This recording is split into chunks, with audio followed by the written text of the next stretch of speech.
నా పేరు doctor Narayana Rao, consultant neurologist, సౌజన్య hospital, Rajahmundry. పురుషుల్లో ముఖ్యంగా ఒక వయసు దాటిన వాళ్ళు యూరిన్ పోసుకోవడంలో కొన్ని ఇబ్బందులు ఎదురవడం మనం సామాన్యంగా చూస్తూ ఉంటాం.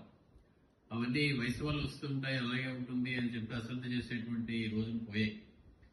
దానికి కారణం ఏంటో ఇప్పుడు పూర్తిగా అర్థమైంది. కాబట్టి యూరినరీ బ్లాడర్ లేదా మూత్ర సంచికిని యూరిన్ వెళ్ళేటువంటి నాళం యురిత్రాలు ఉంటుంది. ఆ రెండింటికి మధ్యలో ప్రాస్టేట్ గ్లాండ్ అని ఒక చిన్న బాదంకాయలు అంటే ఒక గ్రంథి ఒకటి ఉంటుంది.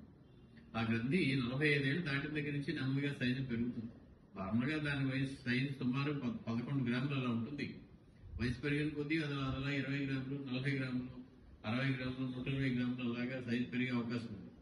అది వయసుతో వచ్చే మార్పు. నల్లగా ఉన్న చుట్టూ తెల్లగా అవడం ఎలాగో, చిన్నగా ఉన్న ప్రాస్టేట్ పెద్దగా అవడం అలాగే.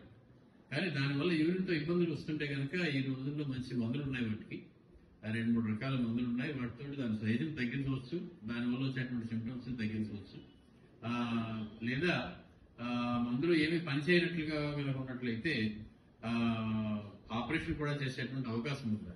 కాబట్టి ఎక్కువ సఫర్ అయ్యి దాన్ని వయసుతో పాటు వస్తుంది, ఎవరో ఏం చేయలేం అనుకోకుండా కంపల్సరీగా దానికి సరైనటువంటి వైద్యం చేసుకుని ఆరోగ్యంగా ఉండవలసిందిగా అందరినీ కోరుతున్నాం.